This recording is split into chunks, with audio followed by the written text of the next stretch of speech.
económica, finanzas.com, cuenta hoy en relación con todo esto algo que nos ha llamado la atención.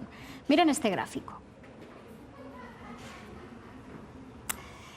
Esas barritas son velas Heikin Ashi, una forma de representar la evolución de los valores de las acciones que cada vez cuentan con más adeptos. Muchos analistas dicen que es una forma muy precisa de controlar cómo evoluciona una acción y que ayudan a anticipar movimientos de compra o venta. Bueno, en finanzas.com apuntaban hoy en un análisis que ese gráfico, esas dos barras, esas dos velas negras del final, estaban anticipando la caída de GoWex y que quien lo haya leído bien, ese gráfico habría salido a tiempo de la acción, habría vendido a tiempo. Nos ha llamado mucho la atención, queríamos saber qué hay de cierto en todo esto, queríamos saber más. Vamos a la bolsa donde acompaña ya Amparo García, el consejero delegado de Tresis, una empresa especializada en el mercado, especialista también en estos gráficos. José Miguel Mate, buenas tardes. Muy buenas tardes. Bueno, antes de nada, explíquenos, ¿hay algo de verdad en eso? ¿Esas dos velas negras estaban anticipando lo que iba a pasar? Me temo que si fuera tan sencillo, desde luego, si funcionara exactamente como parece decir eso, habría sido muy fácil anticiparlo y la verdad es que no es nada fácil y ese mecanismo, el análisis técnico en general trata de anticipar el comportamiento de los inversores basado en situaciones anteriores y en una disposición o en un acceso a la información de manera eficiente, cosa que en este caso desde luego no se ha producido. Se ha producido un fraude y por tanto la reacción que ha tenido el mercado desde luego ni con velas ni sin velas era posible de predecir. Por tanto la respuesta es que no era desde luego fácil ni se podía haber previsto. Hoy la Comisión del Mercado de Valores, su presidenta, insiste, más allá de lo que pase con GoWex, que tienen interés en investigar si Gotham, la consultora estadounidense que ha destapado todo esto, ha ganado dinero, si ha podido especular, apostar con todo este asunto. ¿Usted cree que es lo probable, lo posible, Bueno, desde luego hay muchas preguntas y respuestas, ¿no? Cómo una firma de análisis en Estados Unidos se fija de repente en un valor como GoWex. Es verdad que había tenido un comportamiento espectacular recientemente, ¿no?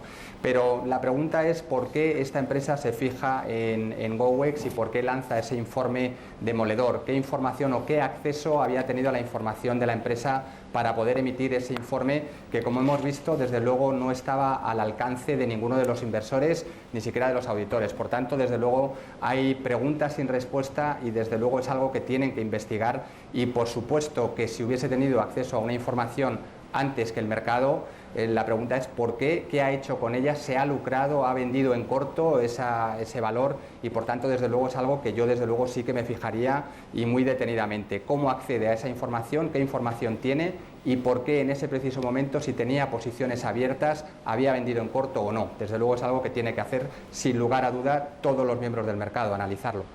Vamos a aprovechar, Inma, que tenemos con nosotros a José Miguel Mate para preguntarle también por GoWex, la otra parte de todo este asunto.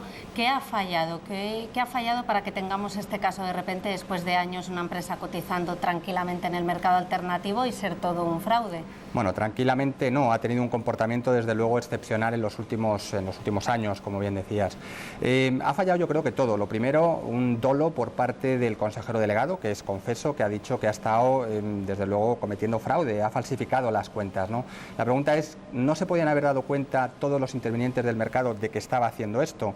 Y ahí ya tenemos que preguntarnos por qué el asesor registrado accede a colocar o ayuda a la empresa a colocar sus acciones en el mercado.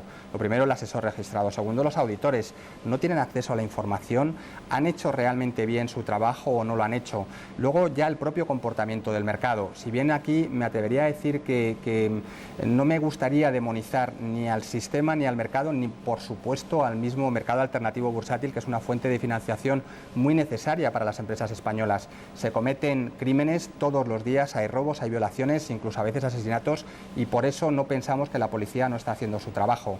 Pero es verdad que cuando alguien tiene intención de cometer un fraude, lo ha hecho, lo ha podido hacer, habrá que ver cuál ha sido el alcance y qué mecanismos ha utilizado para hacerlo, ¿no? Pero desde luego han fallado gran parte de los jugadores del mercado en este momento. ¿Y qué va a pasar con las empresas que quieran salir ahora a este tipo de mercado? ¿Va a ser una complicación? ¿Se lo van a pensar? Desde luego es un golpe a la credibilidad del sistema, a la credibilidad del mercado, ¿no? Y eso es algo que el propio MAP, el propio mercado, la Bolsa de Madrid, tiene que analizar muy bien para ver qué mecanismos tiene que utilizar a partir de ahora, qué requisitos tiene que exigir para que la gente recupere recupere la confianza. Pero como digo, no es un tema sistémico, no es un tema del mercado en general, sino de una empresa y de un señor que, insisto, ha cometido fraude.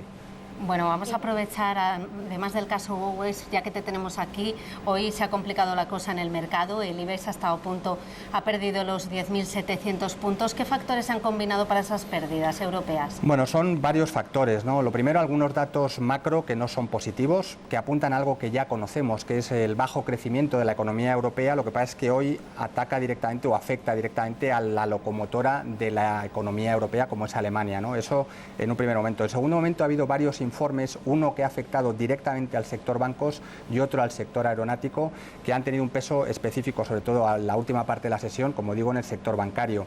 Se habla de las estimaciones, se habla de correcciones, se habla incluso de factores técnicos que están afectando principalmente al sector bancario. Sabemos que después de verano tenemos los test de estrés, se habla de las valoraciones y esto es, como digo, en el caso español, ha afectado principalmente a los mercados periféricos, España, Italia, y esto es el factor principal. Pues todos esos factores son los que se han combinado hoy.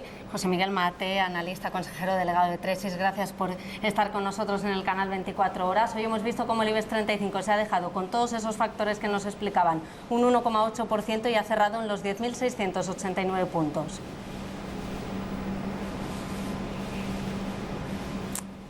Gracias, Amparo. Gracias también al señor Mate.